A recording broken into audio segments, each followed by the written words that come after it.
No los tengo mucho.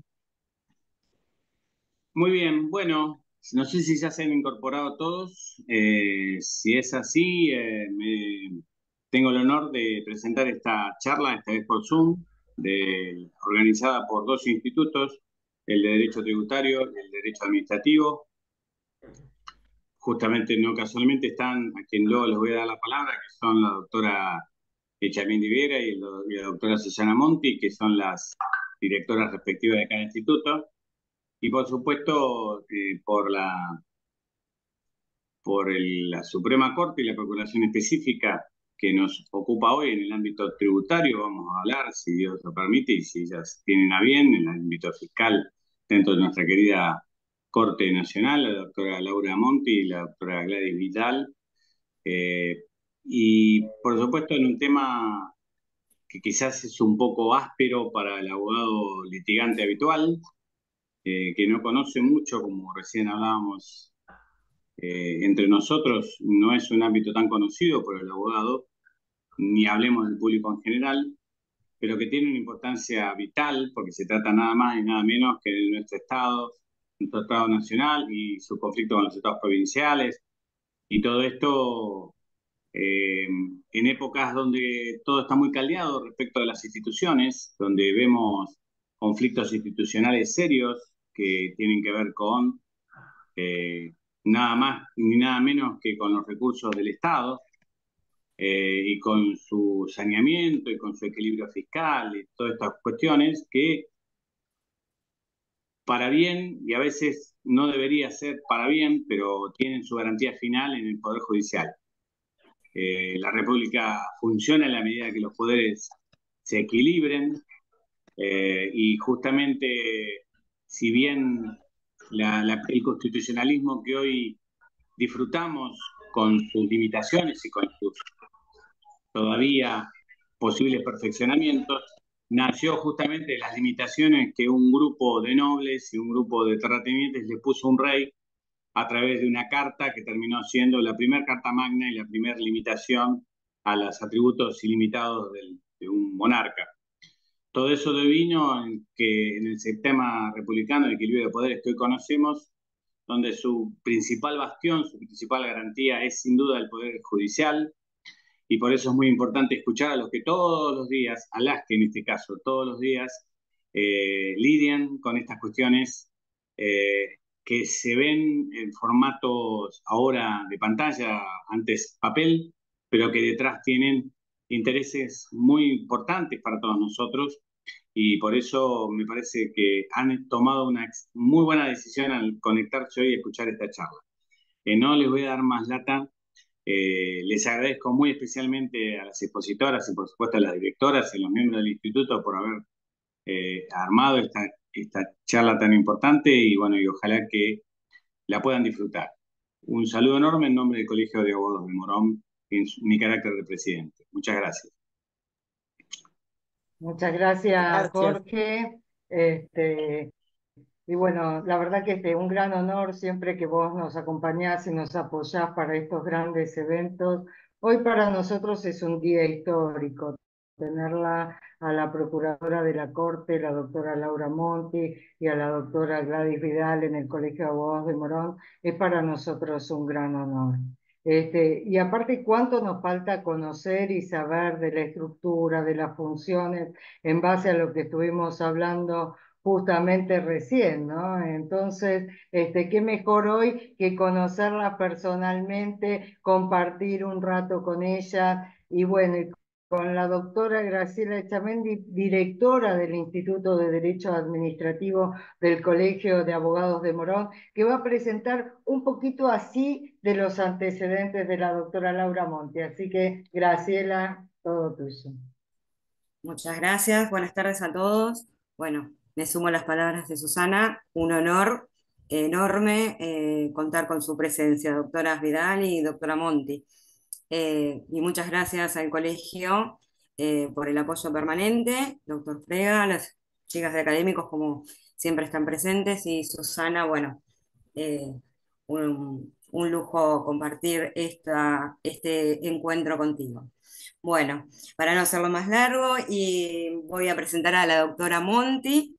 Como bien dijo Susana, es una pequeña partecita de todo su gran trayectoria, pero no por ello menos importante. Bueno, la doctora Laura Mercedes Monti es abogada y doctora en Derecho en la Universidad de Buenos Aires, máster en Derecho Administrativo de la Universidad Austral, máster en Derecho y Economía de la Universidad Torcuato Di Tella, miembro del Instituto de Derecho Administrativo de la Academia Nacional de Derecho y Ciencias Sociales, autora de trabajos publicados de Derecho Administrativo, docente de Derecho Administrativo en la Universidad de Buenos Aires, en las universidades nacionales de Tucumán, del noreste del Comahue, en la Universidad Católica Argentina, en la Universidad Austral y en la Universidad de Belgrano, así como también en las escuelas de abogados del Estado de la Nación, de la provincia de Buenos Aires y la Ciudad Autónoma de Buenos Aires. En la actividad privada ejerció la profesión en temas de derecho administrativo. En la función pública fue funcionaria del entonces Ministerio de Educación y Justicia de la Nación, del Fuero Contencioso Administrativo Federal en ambas instancias, secretaria letrada de la Corte Suprema de Justicia de la Nación, juez de la Cámara de Apelación en lo Contencioso Administrativo de San Martín, desde el 2006 es procuradora fiscal ante la Corte Suprema de Justicia de la Nación en el área de Derecho Público. Bienvenida, doctora, la palabra es suya. Con el tema que hoy nos ilustra, perdón, los principios del procedimiento administrativo en la jurisprudencia de la Corte Suprema de Justicia de la Nación. Muchísimas gracias. Gracias a vos, Graciela, Susana, señor presidente, y a usted, bueno, y a Gladys, que es la especialista en tributario, que nos va a ilustrar después sobre el tema de los principios de tributario. Y y les agradezco un montón a todos los que están, ¿no? A todos los que vinieron. Espero que les podamos servir. Yo lo que arreglamos con Gladys y con Susana es que yo iba a hablar, como dijo la doctora, de los principios del procedimiento administrativo, y luego Gladys se va a dedicar más a lo que es específicamente de los principios del tributario. Yo elegí en la jurisprudencia de la Corte porque me parece que es útil y porque, bueno, lo puedo saber un poco. Así que les voy a contar, enumerando algunos de los principios del procedimiento administrativo y en general del derecho administrativo, cómo estos, que uno dice principios, parecen abstractos, tienen una repercusión directa para la solución de cuestiones de derecho público en la Corte Suprema, ¿no? Un primer principio que no está enumerado, por ejemplo, en las leyes de procedimiento administrativo, pero que es muy importante porque es el que tiene que caracterizar toda la actuación estatal, es el principio de legitimidad, que algunos llaman de juridicidad. La Corte, en el caso Solá, lo llama principio de legitimidad. Y en ese principio incluye dos componentes, que son la legalidad y la razonabilidad. La legalidad es el ajuste estricto a la ley y la razonabilidad es lo contrario gracias, de la arbitrariedad. O sea, la razonabilidad, como ustedes saben, es esa proporción de medios afines que uno diga, bueno, a ver qué fin se está persiguiendo con este acto, con esta norma estatal, el medio que se usa, el objeto sería del acto o lo que se dispone en una norma. ¿Es razonable? ¿Es proporcional al fin que se persigue? Y estos dos elementos de la legitimidad son los revisables por los jueces. O sea, la administración pública cuando controla un acto suyo, por ejemplo, también puede evaluar esto y debe, pero la administración también puede controlar lo que llamamos la oportunidad, mérito y conveniencia de los actos. Y eso no lo puede hacer el Poder Judicial. El Poder Judicial solo revisa la legitimidad. ¿Por qué la Corte aquí hace alusión a la legitimidad en el caso Solá? Porque en Solá lo que estaba en juego era la cesantía de unos fiscales adjuntos de la FIA, en ese momento de la Fiscalía de Investigaciones Administrativas, cuando antes de la reforma constitucional, cuando dependía, era medio dudosa la pertenencia del Ministerio Público que integramos con Gladys. Entonces el presidente había cesanteado a esos fiscales, ellos impugnaron ese decreto, que es un acto administrativo para ellos, y el Estado todo el tiempo en la defensa decía que lo que había habido en el ejercicio de su competencia por el presidente era discrecionalidad. Y parecía que por eso no había control judicial. Obviamente que lo hay. ¿Y dónde está el control de la discrecionalidad? Esos casos en los que la autoridad política puede tomar una u otra decisión, no está vinculado por una sola decisión, sino que tiene varias decisiones posibles. ¿Dónde está el control del ejercicio de esa discrecionalidad? En la razonabilidad, porque no en la legalidad, no hay un ajuste estricto a la ley, no es que la ley, la norma dice, esta es la solución a la que tenés que llegar. Hay varias posibilidades. Entonces, ¿qué es lo que hay que ver? Si la posibilidad que se eligió es razonable.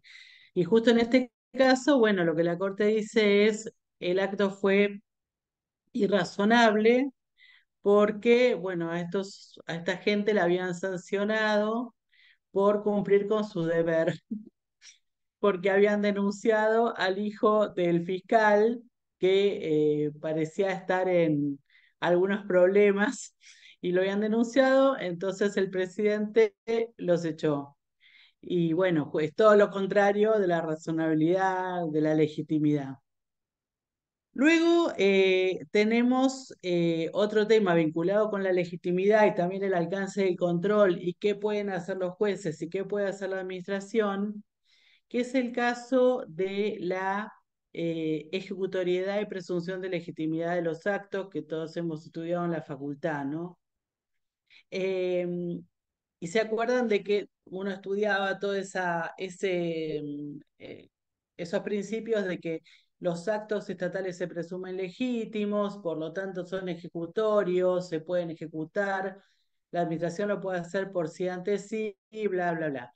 Y todo eso tenía una serie de excepciones en las cuales había que recurrir al Poder Judicial.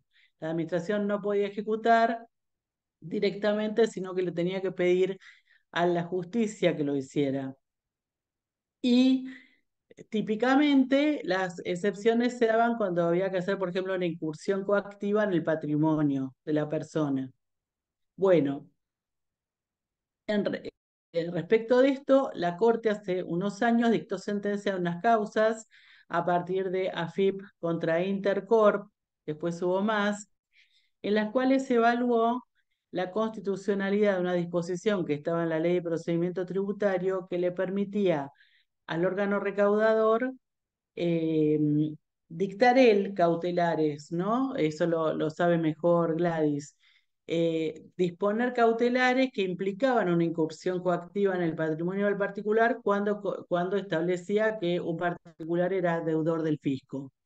Bueno, la Corte consideró que esa disposición legal era inconstitucional porque la administración no puede hacer ejecutorio de ese acto, o sea, no puede hacerlo por sí ante sí, le tiene que pedir a la justicia que intervenga. O sea que ahí tenemos otra aplicación del principio de legitimidad vinculado con cómo se puede ejecutar un acto del Estado. Después, otras fallos y otros principios vinculados con la legitimidad son los que aluden al dictamen previo. Cuando hay que dictar un acto administrativo que pueda afectar derechos o intereses de los particulares, las leyes exigen un dictamen jurídico obligatorio de los servicios de asesoramiento jurídico permanente, y esto es para asegurar justamente la legitimidad, para hacer un mejor control de legitimidad y que el órgano que decide no pueda decir cualquier cosa. Respecto al dictamen previo, la jurisprudencia de la Corte es un poco sinuosa, la exigencia del dictamen previo, pero en en general, lo que hace la Corte respecto de este caso, por ejemplo, de si falta el dictamen previo, es considerar que omisión, que en realidad es una omisión ilegal, cuando la Corte exige el dictamen, se puede subsanar en etapas posteriores del procedimiento administrativo. O sea, si a ustedes les dictan un acto que los joroba y no hubo dictamen previo e interponen un recurso administrativo, se puede emitir el dictamen después y la Corte entiende que se subsanó el vicio. Bueno, esta es una doctrina bastante criticada, una jurisprudencia criticada, pero existe, así que sepamos. Luego, en otra materia súper importante para el Estado, que es la contractual, la Corte ya hace muchos años, ya desde un fallo de la década de 1930, y por última vez, lo que yo tengo registro en el año 2012, en una causa Lix-Clet, sostiene lo siguiente: vieron que cuando hay una norma que regula cómo el Estado debe contratar, por qué procedimiento debe contratar, por ejemplo, si debe llamar a licitación pública para este contrato o llamar a un concurso público para este otro contrato o alguna forma de estas regladas, lo que la Corte dice en estos casos es que si no se llevó a cabo esa forma arreglada y, por ejemplo, se acudió a una contratación directa cuando no estaba permitida y no se hizo una licitación, el contrato administrativo es inexistente, o sea, usa una categoría que en algunos ordenamientos de derecho administrativo del país existe, locales, y en otros no. Por ejemplo, en el orden nacional no existe la categoría de inexistencia del acto administrativo, sí de nulidad absoluta. Pero bueno, lo que importa en este caso, lo califiquemos como la califiquemos la situación, es que si no hay el procedimiento legalmente exigido por la norma, o sea, se vulnera la legitimidad, la legalidad, es como si no hubiera contrato. Entonces, ¿cuál es la consecuencia de esto? El que se relacionó con la administración, por más que haya realizado prestaciones, no puede demandar por incumplimiento contractual porque no hay contrato. O sea, es tan grave como eso. Por eso, acá de nuevo, una aplicación en un ámbito donde se maneja mucho dinero, que al fin de cuentas es de todo el mundo, en la jurisprudencia de la Corte. Otro tema muy interesante que en los últimos las décadas ha cobrado mucha importancia es el de los procedimientos de intervención, por ejemplo, de usuarios y consumidores para el dictado de determinados actos estatales que pueden ser reglamentarios, como los que aluden a las tarifas. O sea, o temas de derecho ambiental, en los que las normas y bueno, la misma Constitución exige una intervención de los que pueden ser afectados por esas normas en la confección de reglamentos. Y sobre esto tenemos el caso CEPIS, famoso, conocido por todos, del 2016, cuando se hizo esa revisión tarifaria en el gobierno de Macri y no había sido precedida de audiencias previas, que se anuló eh, lo que se había decidido. Y luego hay otro caso que es más perdido, pero que es importante, que es el caso Soldano del 2014, porque como el tema de esta audiencia está regulado en todos los ordenamientos, también en los ordenamientos locales, la Corte en Soldano lo que sí dice es que la intervención previa no implica siempre que lo que haya que hacer es una audiencia pública. Pues saben que la audiencia pública tiene un procedimiento propio, tiene unas formalidades. Lo que dice la Corte en Soldano es, si está prevista la audiencia pública, esa es la forma de llevar a cabo ese procedimiento. Ahora, si no está prevista y se considera que tiene que haber una intervención previa de los posibles afectados, se puede hacer por otra forma. No es obligatoria la audiencia, o sea, no conlleva la nulidad del acto que no haya una audiencia. Respecto al procedimiento previo, también es importante el tema de los sumarios en general. Acá tengo un caso Goñe, que a mí me encanta, del 2015, pero esto es aplicable a cualquier caso en que haga falta un sumario para cualquier tipo de acto, porque Goñi era un caso de empleo público, pero esto se aplica a cualquiera, en el que la Corte, por supuesto, anula un acto que, según las normas, debió haber sido precedido de un sumario administrativo. A esta persona la habían cesanteado sin sumario de una universidad pública y la Corte dice, perdón, las normas de esa universidad dicen que a cualquier empleado de la universidad, hay que hacerle sumario. Este era contratado, entonces la universidad decía, si es contratado no hace falta, pero sus normas internas decían que sí. Entonces la corte dice, bueno, acá hay nulidad directamente, es re fácil, no hay sumario, el acto es nulo. Después hay otros casos en los que hace falta también un procedimiento previo que la Corte lo ha recogido en su jurisprudencia. Por ejemplo, cuando se declara la caducidad de un acto, que esto puede darse también en el tributario, ¿no? A lo mejor la caducidad del acogimiento, no sé, sabrá mejor Gladys, a una moratoria o lo que fuere. En este caso de caducidad que yo les traigo, que es el caso Borgo, era caducidad de un nombramiento de un empleado público, o sea, yo me tiro más al administrativo, Gladys les hablará del otro, pero quiero decir, estos principios sirven, esta jurisprudencia sirve para todo.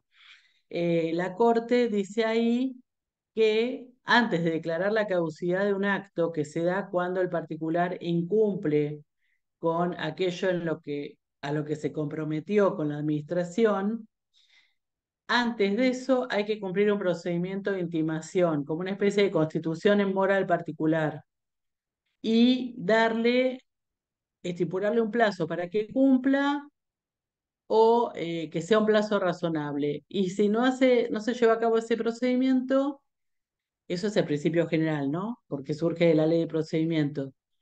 Eh, entonces, recién entonces se puede declarar la caducidad del acto. Hay que darle como una posibilidad previa al particular de que cumpla. Y en un sentido similar, la Corte también ha fallado en varias causas, entre ellas la causa trama, en temas previsionales. ¿Por qué? Porque en el orden nacional al menos, y yo creo que en los órdenes locales debe ser parecido, cuando hay un acto de beneficio, cuando un acto administrativo de beneficio, vieron que eh, hay todo un sistema de revocación, bueno, en la provincia es distinto, pero un sistema de revocación cuando el acto es irregular, cuando el acto está afectado a nulidad absoluta, etcétera, cuándo puede la administración revocar, cuándo no, cuándo le tiene que pedir a la justicia. O sea, hay límites para la revocación. En cambio, en lo que son los ordenamientos previsionales, esos límites no existen. ¿Por qué? Porque cuando, por ejemplo, la administración previsional dio un beneficio de manera ilegítima, por ejemplo, me dio un beneficio previsional a mí y yo no cumplía con los requisitos, las leyes previsionales, el procedimiento previsional permite revocar ese acto sin todos esos límites, aunque yo esté cobrando hace 40 años. Pero lo que sí la Corte hace en trama y en otros precedentes es exigir, de nuevo el procedimiento previo y la legitimidad, que se escuche al particular.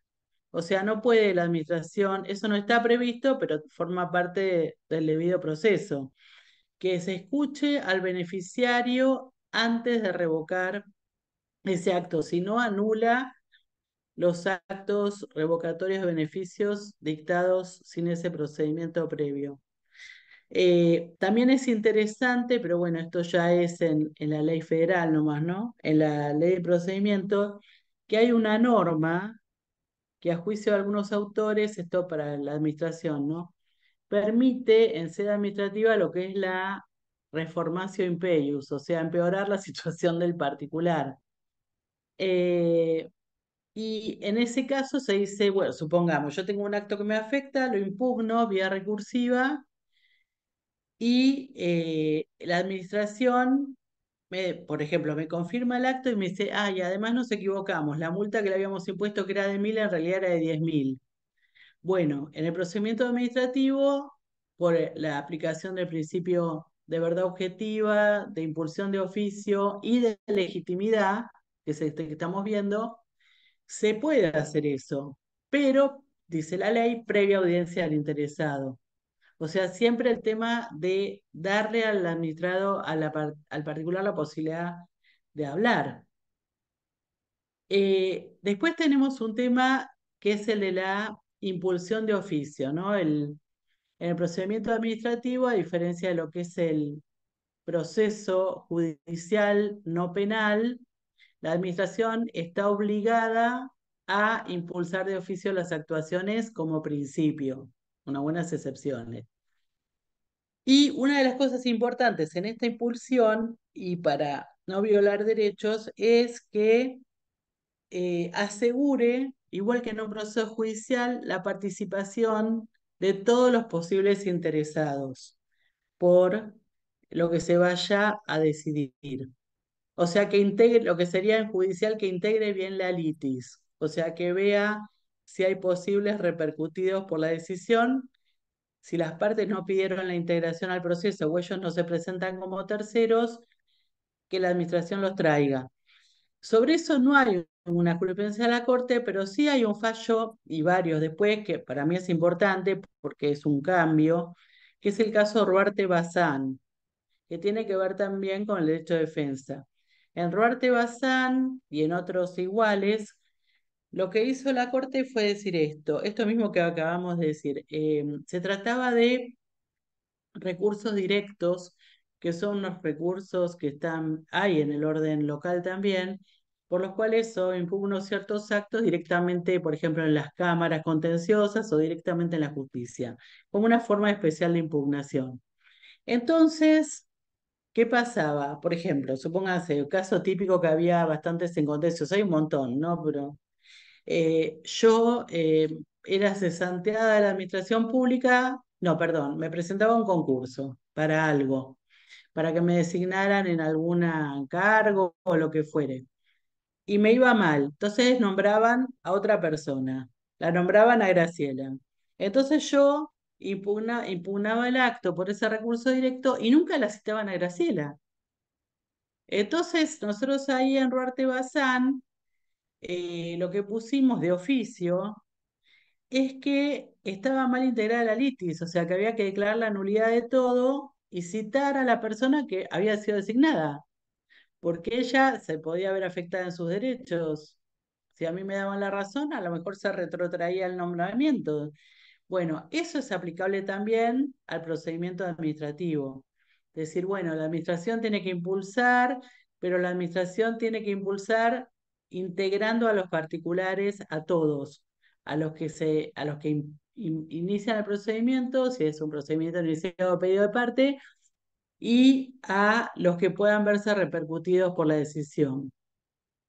Eh, bueno, después tenemos el tema del informalismo, otro principio, o formalismo moderado en el procedimiento, que tiene que ver con, ¿se acuerdan que el interesado en el procedimiento, el particular en el procedimiento, no esté obligado a cumplir lo que se llama exigencias formales no esenciales, que puedan ser cumplidas después en el procedimiento?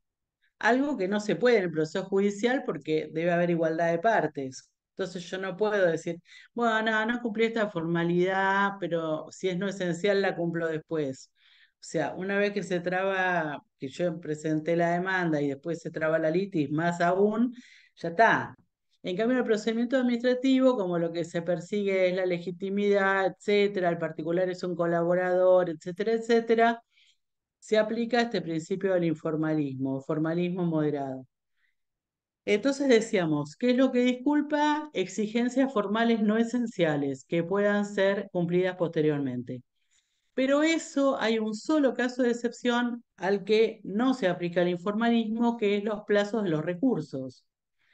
Los plazos de los recursos, que son plazos de caducidad de los recursos administrativos, no se pueden disculpar. O sea, yo no puedo ir el día 16 si el recurso tenía 15 días y decir, che, esta es una exigencia formal no esencial. No, es una exigencia formal esencial. Y las leyes lo dicen expresamente. A raíz de esto, hay un caso que podemos recordar de la Corte, que es el caso Gorordo, que trató varios temas, pero entre otros trató el tema de la denuncia de ilegitimidad. Que la denuncia de ilegitimidad se da cuando a mí me venció el plazo del recurso. Entonces yo tengo un acto que me afecta, me venció el plazo del recurso, pero tengo derecho a plantearlo igual en la administración, pero yo no ya como recurso, sino como denuncia. Y bueno, a lo mejor me va bien, porque de nuevo, ven, acá está el tema de la legitimidad. Si la administración revoca ese acto, bárbaro para mí. Pero si no lo hace, o si no hace lugar parcialmente a la denuncia, lo que se dice en Gorordo es, se te acabó el tema. O sea, no puedes seguir el procedimiento administrativo y no puedes ir al proceso judicial. O sea que el tema de los recursos administrativos, cumplir los plazos. Si cumplo los plazos, después puedo seguir el procedimiento si quiero o puedo ir al proceso judicial. Si estoy fuera de plazo, es una exigencia formal esencial que si no la cumplí, esto va en mi contra. Después hay un principio que daría para hablar 40 horas, hay un artículo muy bueno de Pablo Perrino, si quieren leer sobre esto, que es el debido proceso adjetivo y dentro de ese principio la tutela administrativa efectiva. Después se los paso el artículo de Pablo, que lo tengo. El debido proceso adjetivo se divide en tres partes, ¿no? El debido proceso adjetivo está muy orientado al particular. Es como donde se plasma, bueno, la garantía constitucional del debido proceso, ¿no? De la defensa en juicio. Está dividido en tres partes, les decía. Una primera que es el derecho a ser oído.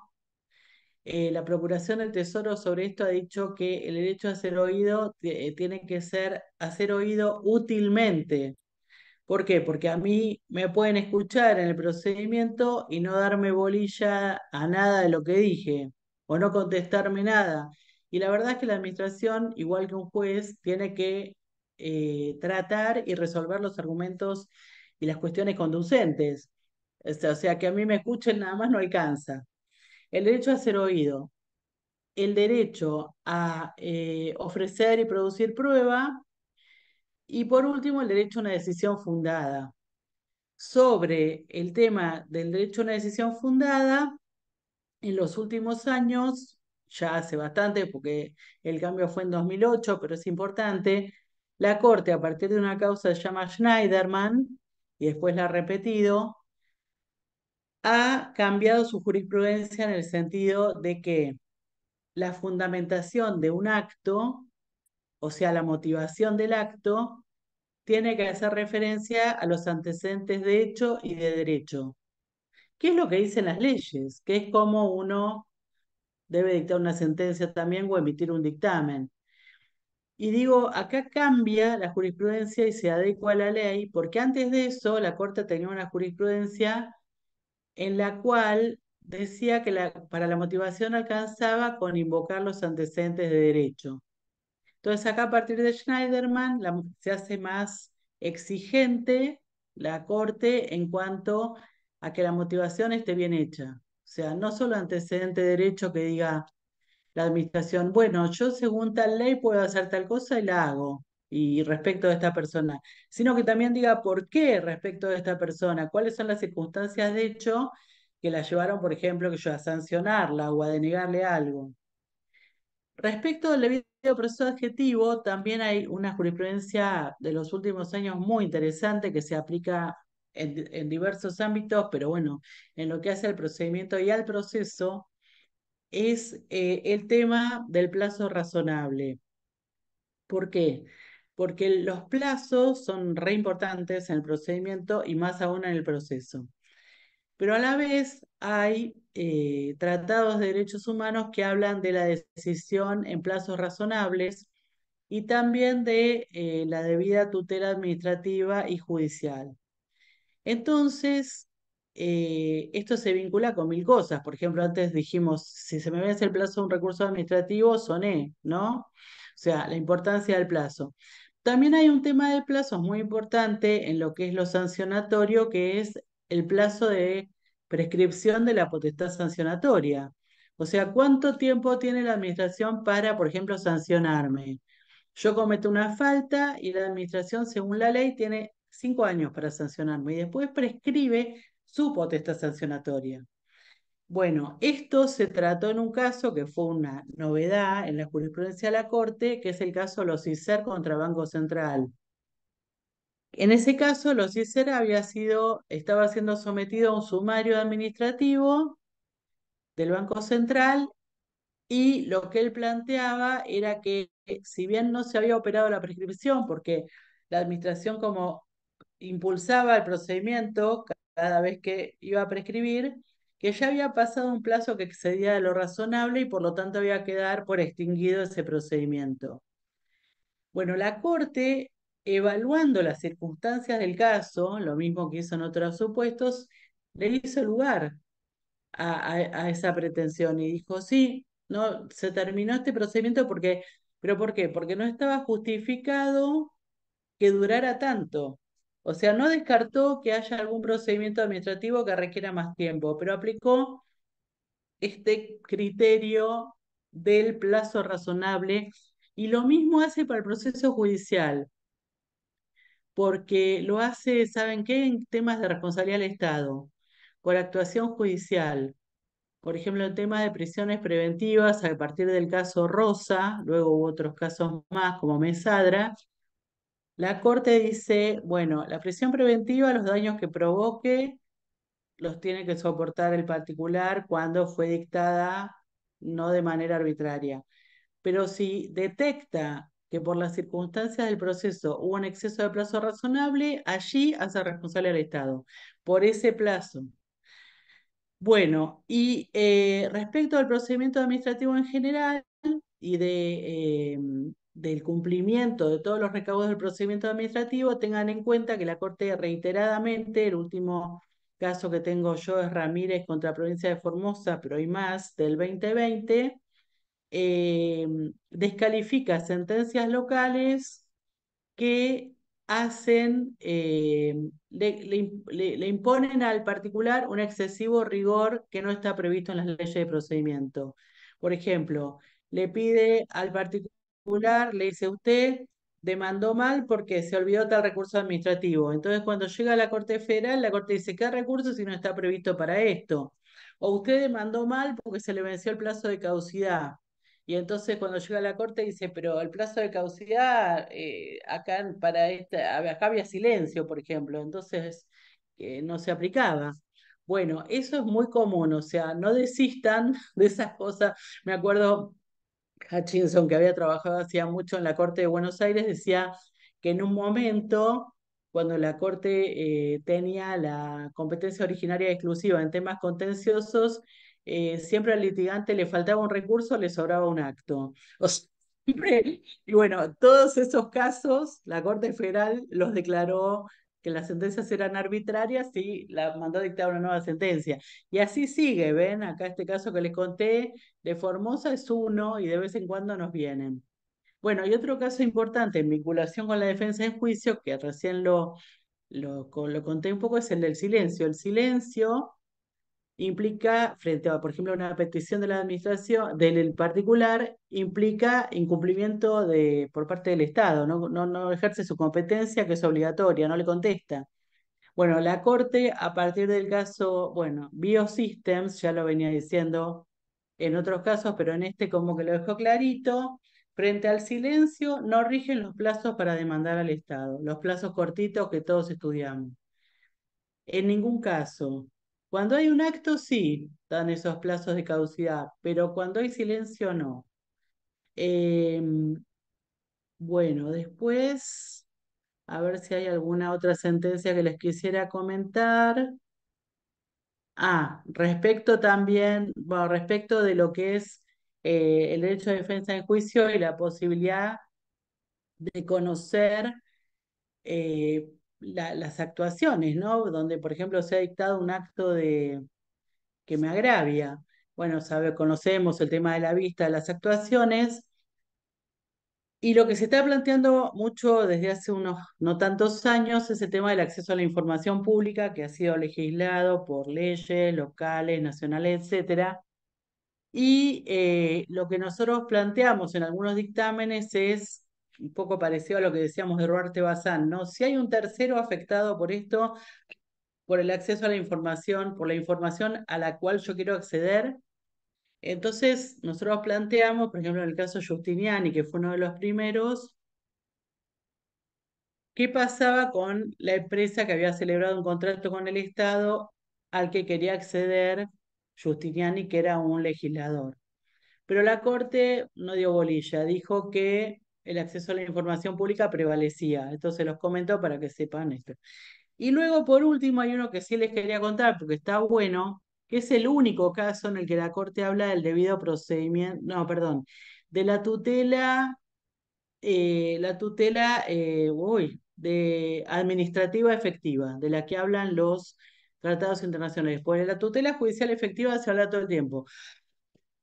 Este es un caso que se falló en 2004, que se llama Astorga-Brag. Pero es interesante, pues esto se puede plantear en cualquier procedimiento. Este es un clásico, o era un clásico, que es que, por ejemplo, una persona se presentaba a un concurso, en este caso era un concurso para licencias de radiodifusión, y en los pliegos le ponían que si quería acceder al beneficio tenía que desistir de todo recurso o demanda que tuviera contra el Estado, sobre vinculada o como contratista o lo que fuere.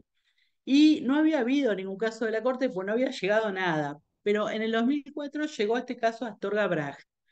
Y en este caso la Corte dijo que esa norma, esa cláusula, era inconstitucional, entre otras cosas, porque afectaba la tutela administrativa efectiva, porque está claro, ¿no? Que uno no puede defenderse para poder tratar de ser beneficiario del Estado teniendo los requisitos.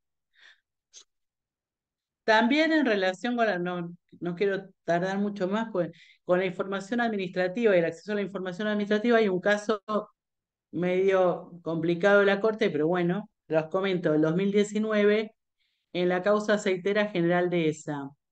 En esta causa, ¿qué es lo que dijo la Corte? Vieron que en el procedimiento administrativo o en el proceso que lo sigue es muy importante el expediente administrativo. O sea, ¿qué pasó ahí? Es como la prueba por excelencia casi. Bueno, en esta causa la administración no había proporcionado el expediente. Entonces la Corte le dice que como la administración es la que genera esa prueba documental y es la que tiene la facilidad para proporcionarla, su actuación de buena fe, o sea, otro principio, la buena fe, eh, implica que la tenga que poner a disposición del tribunal o de la otra parte cuando le sea requerida. Y el hecho de que no la presente la administración puede incluso constituir una presunción en su contra. O sea que, fíjense que es importante, ¿no? Porque siempre se presume que lo que el Estado hace es legítimo, se está en caso de duda en favor del Estado, pero acá la Corte dice, bueno, con el expediente presentalo, o presenta copia de certificado, presenta algo, porque si no, esto podría ser una presunción al revés, una presunción en contra del Estado, cuando las presunciones de que goza el Estado son en su favor, como la presunción de legitimidad. Bueno, como ven, esto es así como una especie de patchwork de casos que hice. Hay más, pero estos me parecen casos bastante paradigmáticos y que son útiles, sobre todo. Así que ahora entonces termino y los dejo con Gladys, que les va a hablar específicamente de principios de tributario y yo voy a aprender también. Así que muchísimas gracias.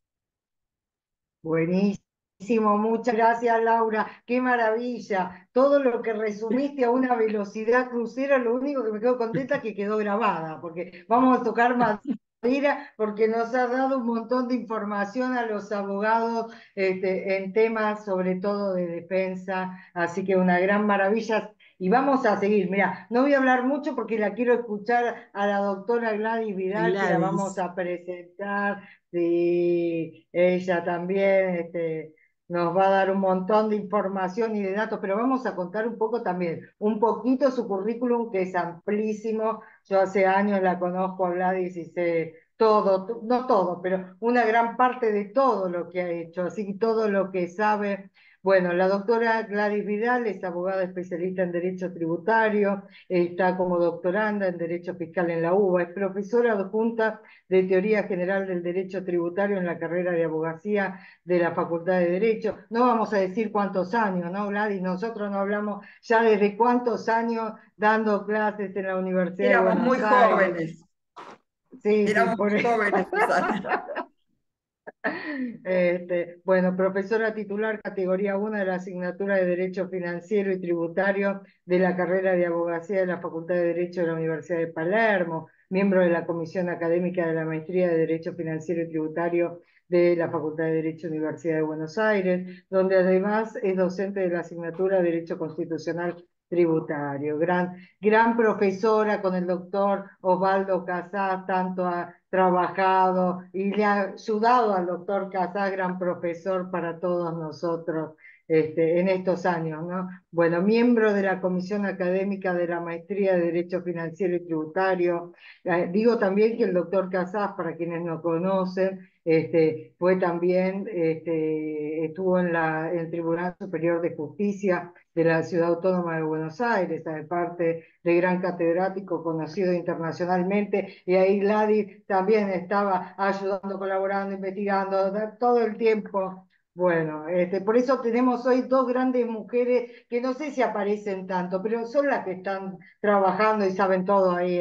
Bueno, sigo Gladys ahí, pero hay que decir las cosas como son. Miembro de la Comisión Académica de la Maestría de Derecho Financiero y Tributario, también de la UBA, donde además es docente, como decíamos, de Derecho Constitucional, vocal y coordinadora con la doctora Fabiana Jafric, de la Comisión de Género Financiero y, bueno, de Género y Derecho Financiero del Centro de Estudios de Derecho Tributario y Financiero de la UBA, docente de posgrado de la asignatura de Derecho Constitucional Tributario en diversas carreras de la especialización, Susana, maestrías. ya está, Sigo un poco. ya está, Susana, basta, basta. Bueno, está bien, no me dejan, todo lo van a saber, así que pero bueno, yo quiero que sepan, así que después se los voy a mandar junto a también material que nos van a dejar las doctoras para que por lo menos lean estas grandes carreras de muchos años y mucho trabajo, como para podernos resumir estos temitas tan rápidamente. Así que bueno, Gladys, todo tuyo el tema tributario. Bueno, muchas gracias. Para mí es un placer estar compartiendo esta charla con ustedes, que no es la primera vez que el colegio reincide conmigo en invitarme a la charla, lo hemos hecho alguna vez presencialmente, lo hemos hecho también por Zoom en alguna otra ocasión. También he hablado de los principios en una de las charlas que di, donde dimos el Estatuto del Contribuyente en aquel momento. Sí, tan Y generosa en la pandemia, estuvo en forma virtual con nosotros. Sí, sí, sí. Sí, exacto, Patricia.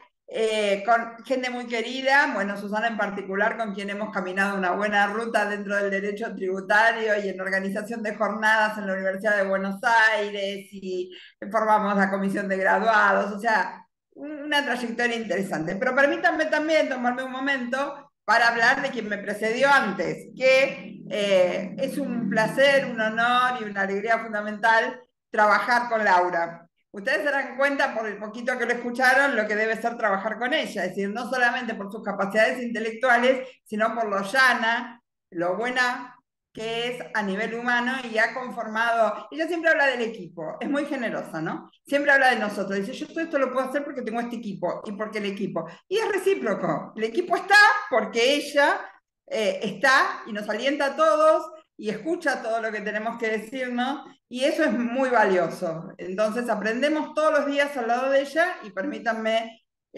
decirlo.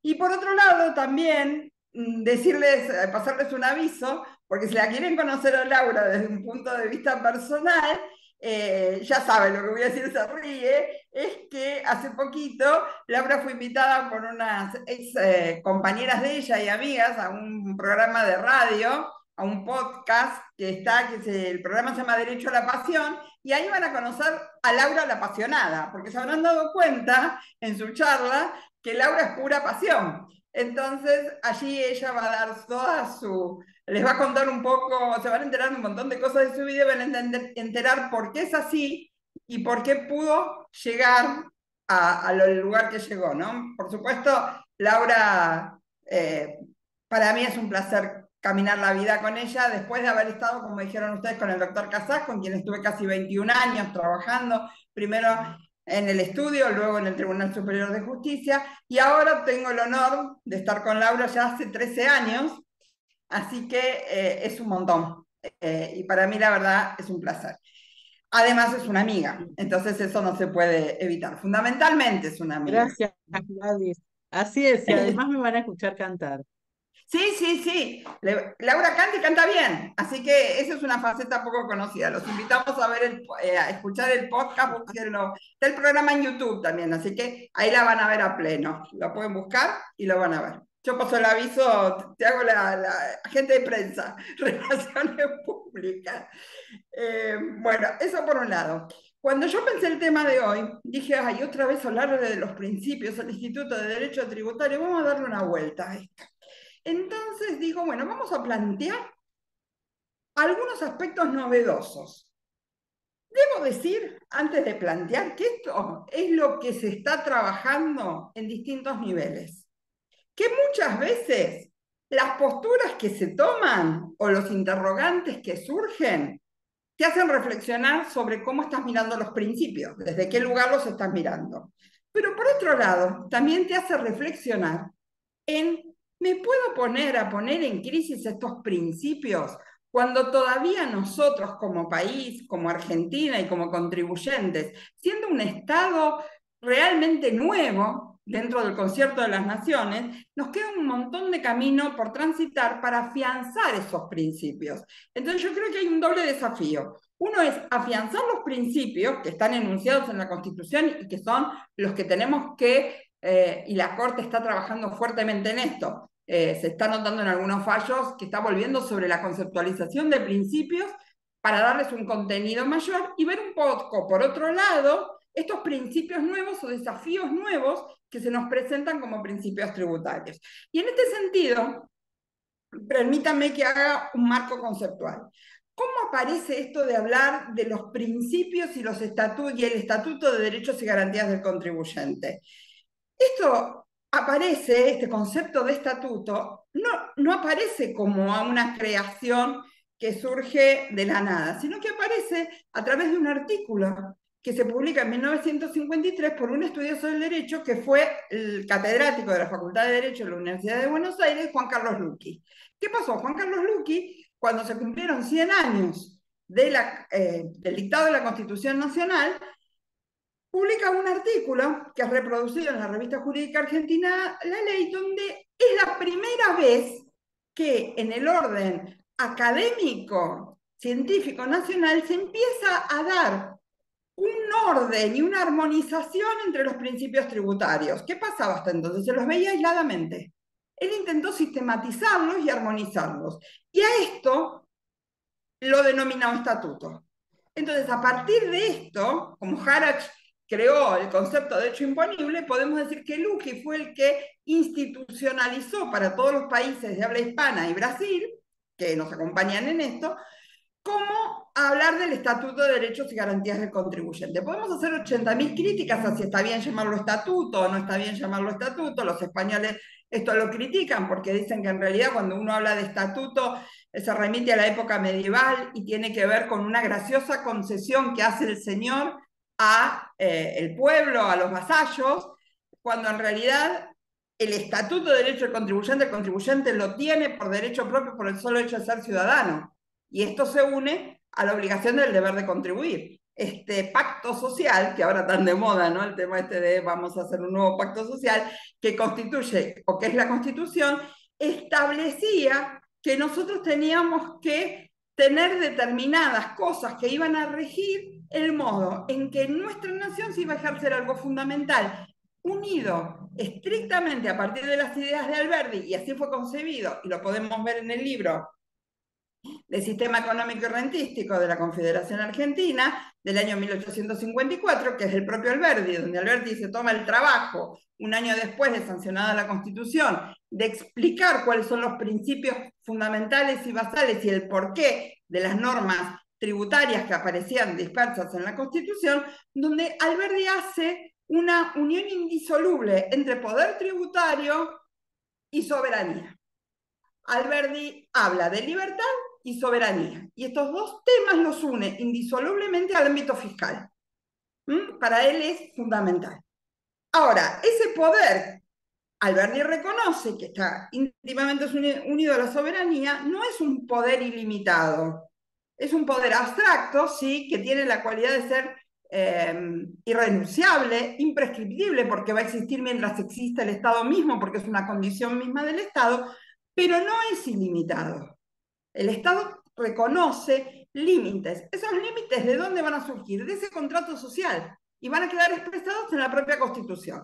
Entonces, en la propia Constitución se establecen límites al ejercicio del poder tributario. Esos límites en la Constitución vienen por dos lados. Por un lado, vienen dados por la forma federal adoptada por la Constitución argentina, y por otro lado vienen dados por este conjunto de principios, ¿sí?, que se han dado en llamar, como les dije, Luqui les dio el nombre de Estatuto del Contribuyente, y que al decir de Casas y de los españoles constituyen un valladar infranqueable. Este valladar infranqueable quiere decir que el Estado no lo puede saltar en el ejercicio del poder tributario. ¿Cuáles son esos principios? Depende del autor que ustedes lean, van a encontrar una explicitación más extensa o desagregada, pero los sustanciales son siempre los sustanciales. Y los sustanciales, por supuesto, en esta materia son el principio de legalidad, el principio de igualdad, el principio de generalidad, el principio de capacidad contributiva, el principio de no confiscatoriedad, y a estos, a través de un proceso que se fue dando desde el establecimiento de la Corte Suprema de Justicia de la Nación, allá por 1860 y tantos, empezaron a dársele, se le dio contenido a estos principios y empezaron a generarse nuevos principios. ¿Por qué digo esto de la labor impresionante de la Corte Suprema en dar los contenidos? No es algo que se me ocurre a mí. Si ustedes agarran un libro que es bastante clásico en materia constitucional tributario, que son los principios constitucionales de Ughmar, de un catedrático de la Universidad de Génova, ya fallecido, pero que tuvo un vínculo muy importante con Argentina, Víctor Ughmar señalaba en ese libro que uno de los aportes fundamentales para el desarrollo del conocimiento de los principios constitucionales viene dado por el aporte de los tribunales, y sobre todo de los tribunales latinoamericanos, y particularmente él destaca el de Argentina, porque la Corte desde el primer momento, y esto vale, los que hacemos tributario, cuando tuvimos que estudiar algo de tributario, siempre tuvimos que ir allá a los primeros fallos del 1900, 1933, y el principio de no confiscatoriedad, y el impuesto sucesorio y demás, para encontrar las raíces, fue porque justamente el contenido de los principios fue dado por la jurisprudencia de la Corte. Entonces, hoy por hoy, también ese instrumento es fundamental a la hora de delinear cuáles son estos principios. El principio de legalidad sigue siendo el alma mater. Y como decía Casas, ahora está como medio de moda, y yo debo decir que se lo escuché decir siempre, y lo enseñábamos así desde siempre. Si uno leía algunos libros de tributarios, te decían, el principio de legalidad es un principio formal. Es un principio que hace a la forma de cómo deben ser dictados los tributos, deben ser creados los tributos. Y Casas decía, perdón, este no es solo un principio formal, es un principio sustancial. Es un principio sustancial, es el principio fundamental que vamos a tener que respetar. Hoy por hoy, esto está como puesto sobre negro sobre blanco, y lo traje porque me parece re interesante marcarlo en un fallo que salió en el último acuerdo de la Corte. En el último acuerdo de la Corte tenemos un fallo que es el de Bayer, no el de Bayer de las alícuotas diferenciales, sino otro, que es de Bayer, y que se refiere al método de rango intercuartil, que es un método que se hacía para tomar elementos comparables en materia de precios de transferencia. Lo que ocurría es que había una resolución de la FIP que establecía que esto se empezó a utilizar desde el 2001. Pero en esta causa Bayer lo quería aplicar desde el año 1999. Y establecía, o sea, todavía la norma no existía, se dan cuenta, porque la norma, la resolución de la FIP es posterior. ¿Qué pasaba acá? Pasaba que ellos querían aplicar este método a los procesos anteriores. ¿Y qué decían para aplicarlo? Decían, miren, este método y el método de los precios de transferencia tienen normas de la OCDE. Y estas resoluciones que están establecidas, estas normas que están dictadas en esta resolución, son compatibles. Lo que hace la FIP es, en realidad, por más que la norma no existiera, utilizar métodos que son compatibles y que son los criterios compatibles que ya existían en legislación internacional ¿Cómo pueden ser estas resoluciones de la Corte? La Corte Suprema de Justicia de la Nación le dice no, señor, porque la norma no existía y en materia tributaria rige el principio de legalidad. Y en esta materia concreta yo traigo, y me voy a agrandar, porque es un dictamen firmado por la doctora Laura Montiel que la Corte remite directamente y dice algo que a mí me pareció fundamental para explicar esto del principio de legalidad. Se los voy a leer como está. Dice, se los leo, esperen que lo tengo acá, porque tengo otro que después les quiero comentar y no quiero que se me mezclen los dos fallos. Este es un fallo donde en punto, espera, ¿dónde está? Ay, lo tenía acá. Bueno, lo que dice esencialmente Bayer, acá está, perdón, ya estoy agarrando el otro, discúlpenme. Se los leo tal cual, porque es un pedacito cortito nada más. Dice,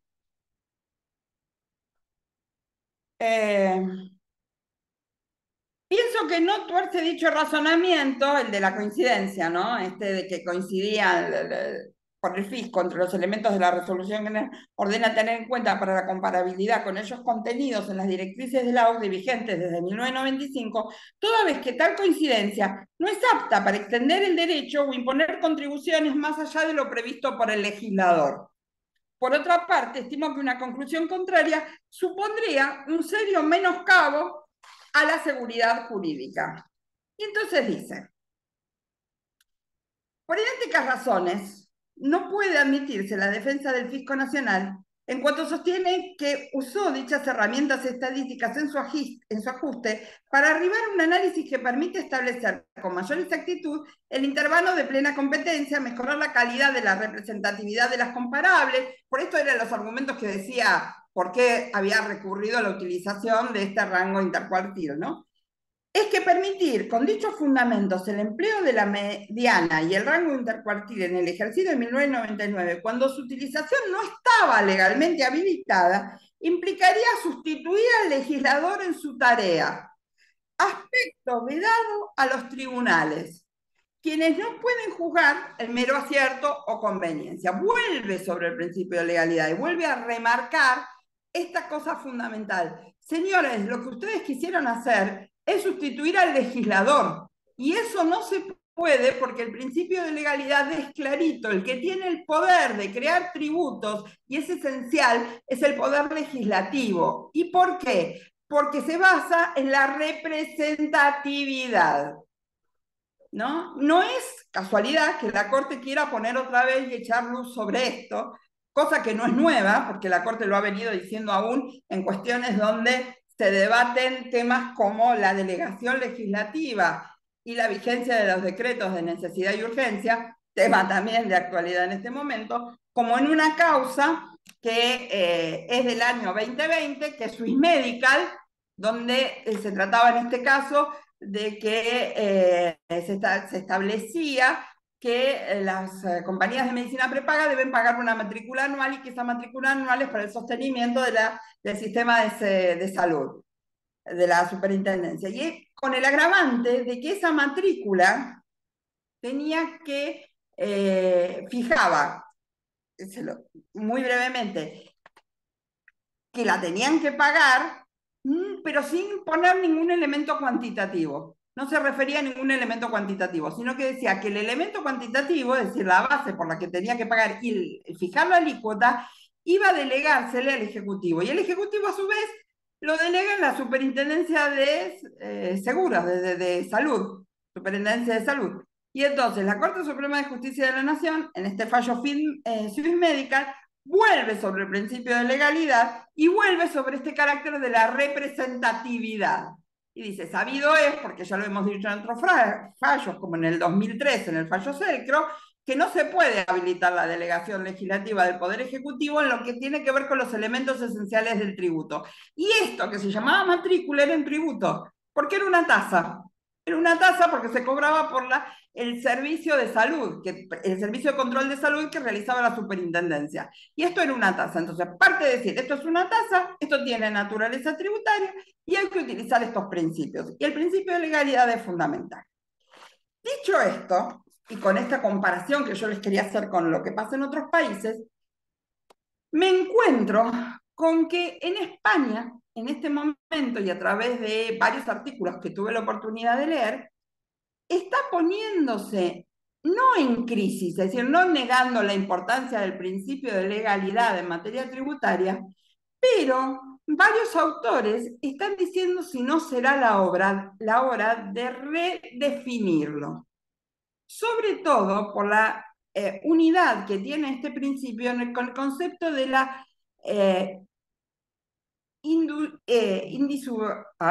indisolubilidad de la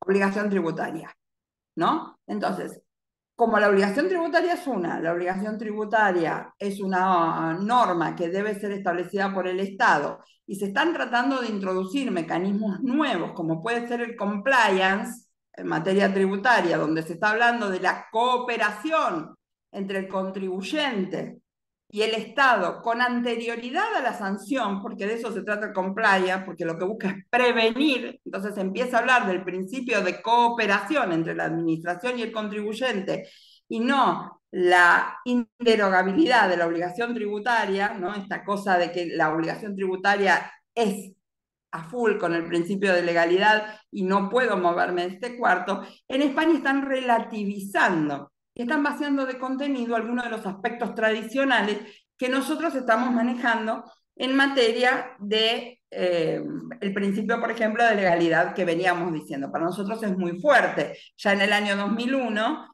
recuerdo yo estando en Salamanca, Eusebio González García decía, yo no puedo entender por qué ustedes están tan aferrados al principio, nosotros decimos, de reserva de ley ortodoxa y rígida, donde todos los elementos esenciales del tributo tienen que estar establecidos por ley. Y recuerdo que en ese momento había compañeros venezolanos en el curso y le decían, doctores, que si nosotros no establecemos esto, estando establecido el principio con esta fuerza, no se lo respeta, imagínense ustedes si abrimos la puerta que, por ejemplo, los demás, la cosa era que los demás elementos esenciales, salvo el hecho imponible, podían ser objeto de delegación legislativa. Nosotros, imagínense, ¿no? En este momento que tenemos que reforzar todavía que por este concepto de soberanía y de poder tributario y del vínculo que existe, esto tiene que estar en cabeza del legislativo por la representatividad. Imagínense si abrimos la puerta para decir que puede el Ejecutivo delegar todos los aspectos esenciales del tributo. Por eso creo que la Corte está repitiendo, y en un fallo que acaba de sacar antes de ayer, volvió, ¿no?, a dejar en el tapete este tema. Pero yo tenía que marcarles lo otro, porque si ustedes leen artículos españoles van a encontrar que hay como hasta una duda de si no habrá que modificar todos los principios tributarios. ¿Y por qué dicen hay que modificar todos los principios tributarios? Porque dice, ya no alcanzaría los conceptos tradicionales de igualdad, por ejemplo. Ustedes saben que la igualdad tributaria es mucho más que la igualdad formal, ¿no? En el decir de Valdés Costa era aquella igualdad ante la ley, la igualdad formal, la igualdad en la ley, igual tratamiento en iguales condiciones, la igualdad por la ley, aquella igualdad que no se obtiene naturalmente, sino que hay que valerse de medios legales para obtenerlo, y en este caso esto va muy vinculado a la cláusula del progreso del artículo 75, inciso 18, en el sentido de tomar todo lo conducente, ¿no?, para el logro igual de oportunidades y demás. Y después, el último postulado fundamental que tiene Valdés en este tema, que es la igualdad de las partes en la obligación jurídico-tributaria. Bueno, pareciera que este concepto de igualdad no alcanza. Y pareciera que lo que toda la vida nosotros entendimos como igualdad real, igualdad en iguales condiciones, ¿no? ¿Condiciones de qué? Capacidad contributiva, y después tenemos que ir al principio de capacidad contributiva, que también está en crisis en este momento. La igualdad, pareciera que ese concepto de igualdad igual en iguales condiciones de capacidad contributiva no alcanza, porque la igualdad real parece tener un plus mucho mayor que eso. y que va unido indisolublemente para mí al segundo aspecto, que no es nuevo, porque se lo mezcla, se lo amalgama con lo que Valdés llamaba igualdad por la ley, y que nosotros hoy por hoy serían aquellas igualdad que propugna la utilización de medidas de acción positiva para lograr que, por ejemplo, grupos vulnerables puedan acceder a derechos que de otra manera les son más difíciles. El ejemplo típico y que se lo utiliza mucho en la igualdad real es el tema del género. En el género se utiliza muchísimo esta necesidad de la igualdad real. La igualdad declamada no es la igualdad real, te dicen todos. La igualdad en iguales condiciones no es la igualdad real, porque no es lo mismo el acceso de una mujer al mercado laboral, donde además tiene que hacerse cargo de las tareas de cuidado, y entonces eso no es igualdad real, no es igualdad, porque las condiciones no son las mismas, por más que la capacidad contributiva pueda ser. Entonces, vamos al otro principio, la capacidad contributiva tampoco me sirve. Entonces, hay un momento en que está todo en crisis el conjunto de los principios. Y en este sentido, me parece fundamental que nosotros tenemos que pararnos y hacer un stop. Y ayer, estando en la presentación de un libro sobre tutela judicial efectiva en materia tributaria de la doctora Tosini, la catedrática de la Universidad Nacional de Rosario, yo no leí el libro todavía, lo confieso, pero en la presentación del libro, ella hablaba de que ahora no podemos hablar solo de los principios constitucionales tributarios, porque ¿se acuerdan que nosotros siempre hablamos del bloque de legalidad de Oriú? Bueno, no tenemos que hablar solo del bloque de legalidad. Ella acuñó un concepto nuevo, para mí raro, pero yo tengo que leer el libro y después les cuento, que ella dice que hay que tomar no solamente los principios constitucionales, sino que hay que sumar los convencionales, 75 inciso 22, tratados de derechos humanos de la Constitución Nacional, y sumarlos, pero eso solo tampoco no nos alcanza. Entonces tenemos los convencionales, los constitucionales, y aparte de estos, tenemos que sumar algo transversal, que esto uno de los que lleva la pancarta entre nosotros de este tema, es el tema de los derechos humanos, pero no de los tratados, sino de los derechos humanos puestos en acción, como un medio de obtener y garantizar esta función y vínculo esencial que existe entre el recurso y el gasto público. Y entonces empiezan a aparecer un montón de derechos nuevos. Tampoco esto es nuevo. Basta con que nosotros vayamos unos años atrás y pensemos en los casi 10 años que le llevó al Instituto Latinoamericano de Derecho Tributario elaborar la Carta de Derechos del Contribuyente Latinoamericano, donde nosotros vamos a encontrar un despliegue general de todos estos principios. Quizás no se habla estrictamente de derechos humanos, pero empieza todo el tema de la cooperación internacional, empieza todo el tema del derecho a la información. La doctora Monti desde el punto administrativo lo trató recién en su charla, y nosotros tenemos un montón del tema de la información vinculado sobre todo al derecho a la intimidad.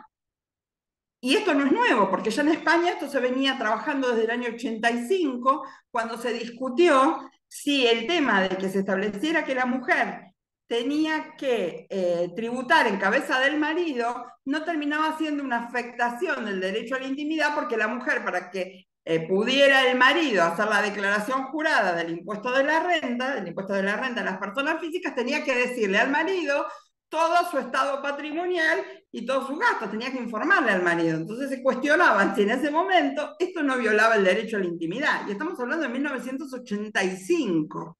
Y esto sumado al derecho a la información.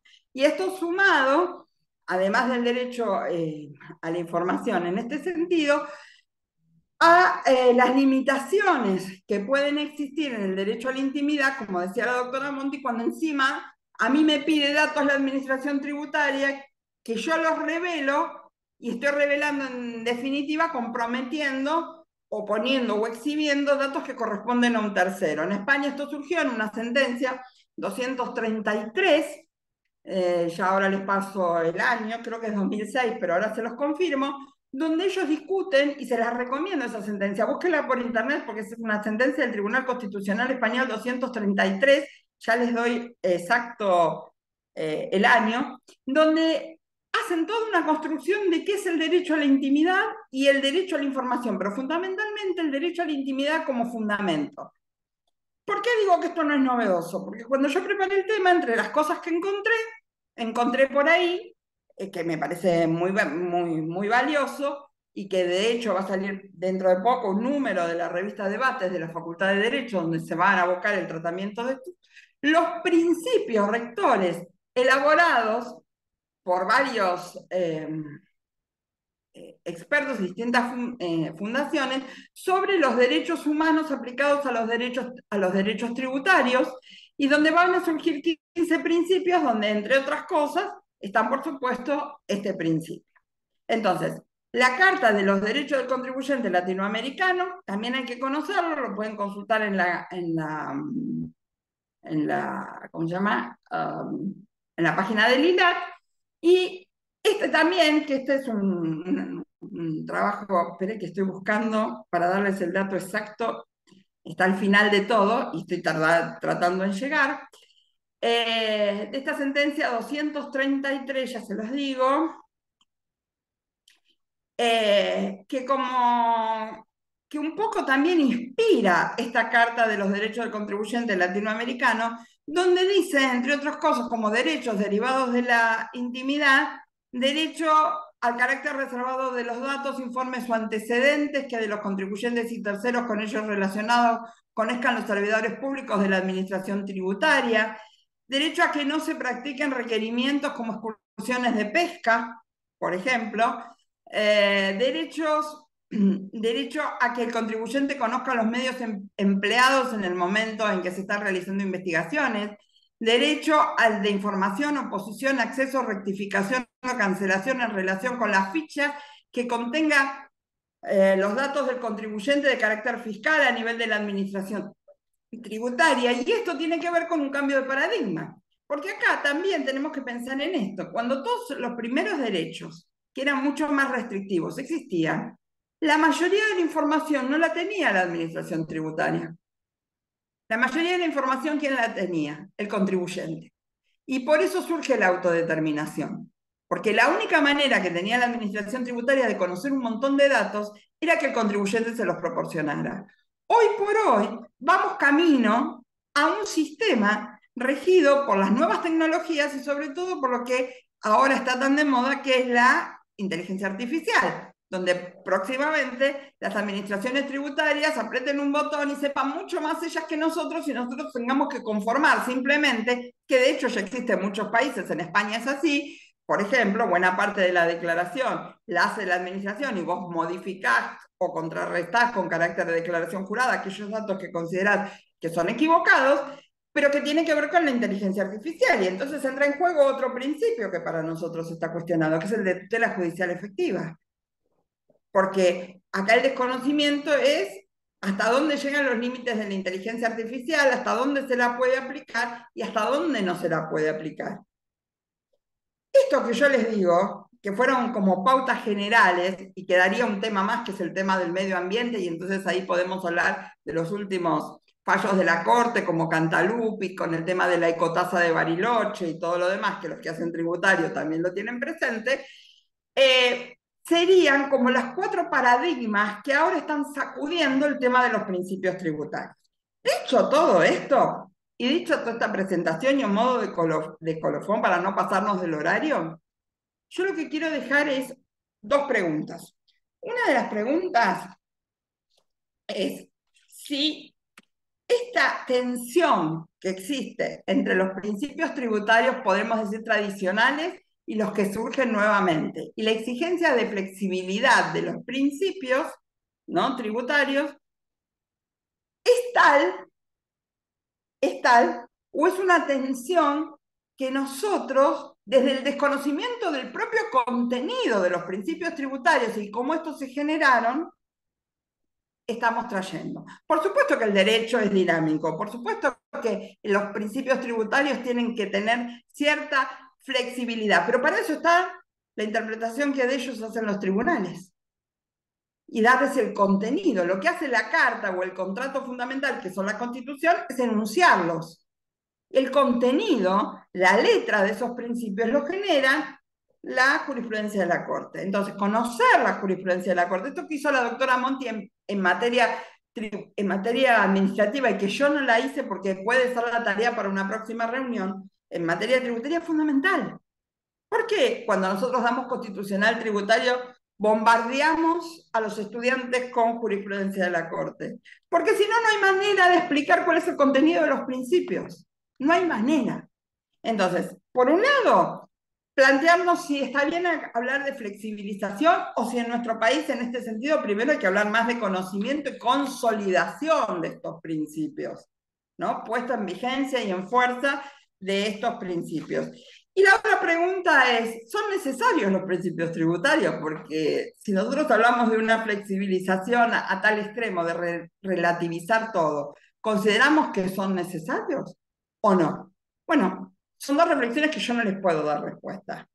Pero sí me gustaría que ustedes desde el instituto los pueden trabajar y pueden también convocarnos para que nosotros colaboremos con ustedes. No sé si más o menos, Susana, esto les puede servir, puede abrir la puerta y el juego a futuros encuentros. El otro día, ahora estaba pensando, Laura, me acabo de acordar que en Derecho a la Pasión, ella dice en un momento que ella en sus charlas lo que puede hacer es ser práctica, porque ella lo que puede es hablar de lo que trabaja todos los días, porque eso ¿te acordás, Laura? Esto lo decís vos. Y que por ahí lo dogmático no es que te llame, no es que te cueste, sino que no te sale. Es como, yo necesito lo práctico. Bueno, hoy tuvieron las dos caras de la campana. Laura dio lo práctico. Esto es así, esto es así, esto es así, esto es así. Yo lo pensé también a partir de la reflexión de ella que la vi en ese podcast. Y yo, por otro lado, le puse el contenido del derecho tributario que habla puertas a pensar. A mí me interesa mucho que pensemos. Pero ojo, porque para pensar hay que conocer. Y para conocer hay que ver la jurisprudencia, porque si no, en materia tributaria estás perdida con los principios. Los principios tienen el contenido que le da la jurisprudencia. ¿Mm? Bueno, nada, esto como reflexión. No sé si cumplimos más o menos el cometido de lo que esperaban Susana y Graciela, ustedes dirán. Qué maravilla. Bueno, un aplauso. Todos los que están ahí, No, las no. vamos a aplaudir así y les vamos a pedir que nos sigan acompañando y enseñándonos. Sin duda, la pasión nos mueve. ¿Cuántos años hace? Y yo en lo personal les agradezco, no un poco, muchísimo, porque nos han educado con los dictámenes a través de la educación, Gladys, a través de hacernos pensar. Creo que todos tenemos que pensar, pero como decía vos recién, primero conocer, estudiar, y qué importante es también que ustedes nos acompañen, ¿no? Hay muchos también estudiantes. Yo les diría que si no saben esto que explicaron estas dos profesoras, no aprueban, que escuchar. Pero la verdad que, bueno, hay que estudiar, claro que sí, porque es lo que necesitamos también para defender a nuestros clientes. Sin eso sería imposible. Y bueno, no sé, Graciela, si vos querés decir también algunas palabritas. Sí. Bueno, sí, impecables. No, no, ¿qué le puedo decir yo? Desde mi humilde opinión, la verdad que son dos profesionales de excelente calidad profesional, pero sobre todo de excelente calidez humana. Eh, he tenido la suerte de tenerlas las dos como profesoras, y bueno, a la doctora Monti como camarista en su momento, yo sí, digamos, acá del juzgado contencioso de Morón. Eh, siempre es un honor escucharlas, siempre es un honor. Uno nunca deja de seguir aprendiendo y de seguir pensando y reflexionando el derecho, ya sea administrativo, tributario, y podríamos hacer algún contrapunto alguna vez sobre las cuestiones, digamos, el derecho, la independencia del poder tributario, la autonomía, esas cosas, pero siempre desde la base del conocimiento pleno que tienen y la sencillez y la calidez con que nos brindan todo su conocimiento y su aporte. Eh, Les agradezco infinitamente, le agradecemos desde el Instituto Administrativo, desde obviamente Susana, al Instituto de Derecho Tributario, esta posibilidad, y que siempre sean tan atentas y tan generosas con todo ese conocimiento que ustedes nos traen. te mando a hacer otras tareas. Ahora tu carrera es nada. Por eso no ves que... Ay, no se escuchaba. Bueno, sí, efectivamente, la generosidad. Te vamos a escuchar, Laura, en ese podcast, ¿eh? Ahora vamos a rastrear esto que contó Gladys, porque la verdad es que somos seres humanos en todo, no solamente en lo académico. Y esto que trasladaron ustedes tiene que ver con valores, ¿no? Con el amor a la justicia y a los derechos. Así que bueno, sí, Laura Cano, te estamos escuchando. Bueno, que le sea leve. Ah, bueno. Bueno, Agradecemos, Las maravilloso. chicas son buenas. les agradecemos a todos la paciencia en un día como hoy, escucharnos. Yo le ponía hoy a la tarde a Susana, pobres, pobres, con el sueño que deben tener y las ganas de ir a dormir, tener que escucharnos a nosotros realmente es estoico. Así que las agradecidas somos nosotras por la invitación. Gracias, gracias a Un Sí, ustedes. gran ahora honor, duermen gracias. mejor, Gladys. ¿Qué? Y ahora van a dormir mejor. Ah, Incluso sí, se eso pueden sí. ponerlo esto. Salvo que tengan pesadillas soñando con nosotros. Viva el derecho Puede tributario y el ser. derecho administrativo. Claro que Sí. sí, dos grandes Claro que sí. maestras. Dios las bendiga, muchas gracias. Y gracias a todos los que Gracias, están de la igualmente. UBA, del Centro de Estudiantes, bueno, todos también de la Gracias Marina a todos. Mercante, mis alumnos, los colegas, Mirta, El doctor Marcelo Rodrigo, Gradín, el juez de Wique, contencioso de Morón, nos está acompañando. Patricia.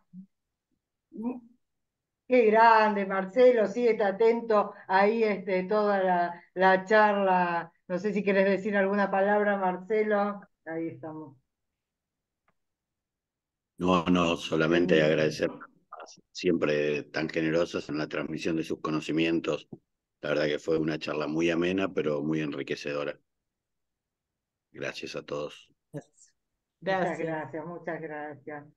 Bueno, a todos, Ezequiel Michel, a todos que están presentes, Rodrigo, Agustín, que estuvo el doctor Dinico, Patricia, nuestra secretaria del Colegio de Abogados, Amalia, Germán, todos, Alicia, Roxana, todos, y bueno, y a vos, Laura y Gladys, dos grandes maestras, nos vemos pronto, ¿eh? Miren que las necesitamos para seguir aprendiendo. Cariños, gracias, nos vemos, cariños a todos, gracias. Gracias, Luis, qué lindo va a ser.